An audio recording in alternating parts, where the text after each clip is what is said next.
Here's an example we're going to use to do some basic data slicing and dicing with pivot tables. So this is Cash for Clunkers data back from the Cash for Clunkers program 2009, showing vehicles that were traded in, vehicles that were purchased, miles per gallon, and various other characteristics about those vehicles. And it's all done for Kenosha, Wisconsin. It's just a sample. So let's make a pivot table. And we'll look at this based on the brand of the new cars. So we can see in this data set there were 331 transactions. 136 people bought Toyotas, 41 people bought Chevrolets, 8 people bought GMCs. We have that information. And let's look at the average miles per gallon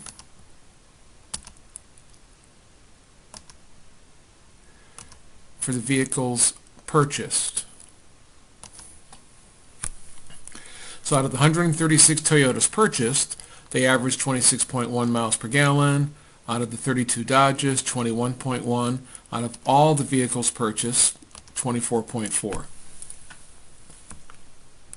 We can compare that to what they traded in.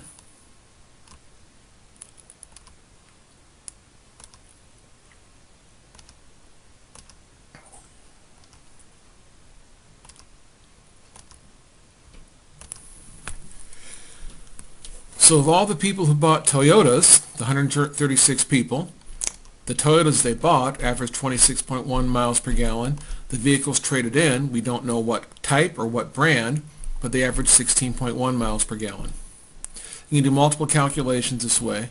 If you have reasons to do so, I'll drag it over here. You can drag a variable in twice and do a different calculation.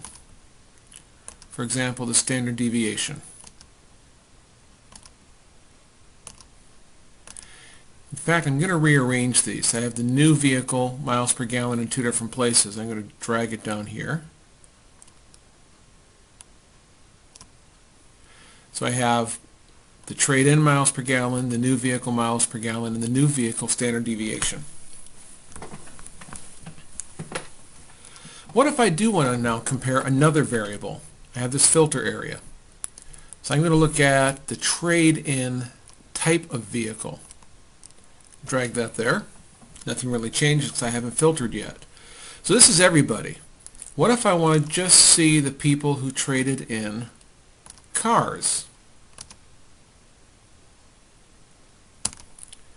The calculations are all done for me, and I filtered it down. Out of all those 300-something transactions we had, 49 were people who traded in cars. There's the miles per gallon average. There weren't that many in some cases.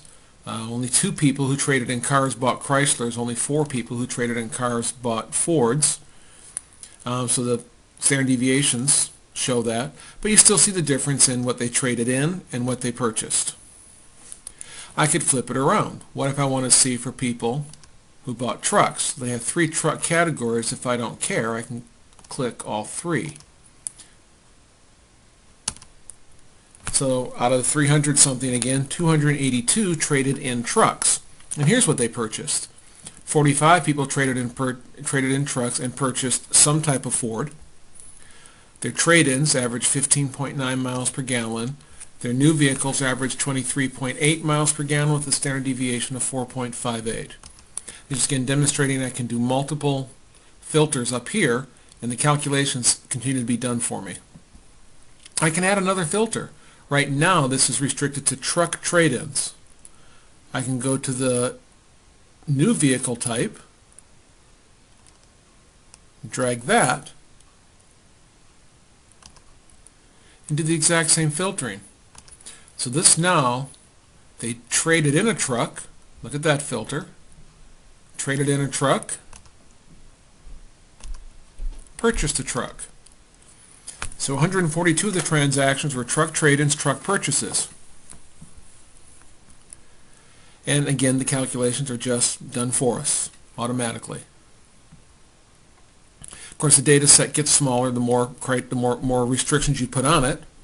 but you can, with a large data set, do this kind of slicing and dicing and selecting and still get the calculations you want. Counts, means, standard deviations, or other types of calculations.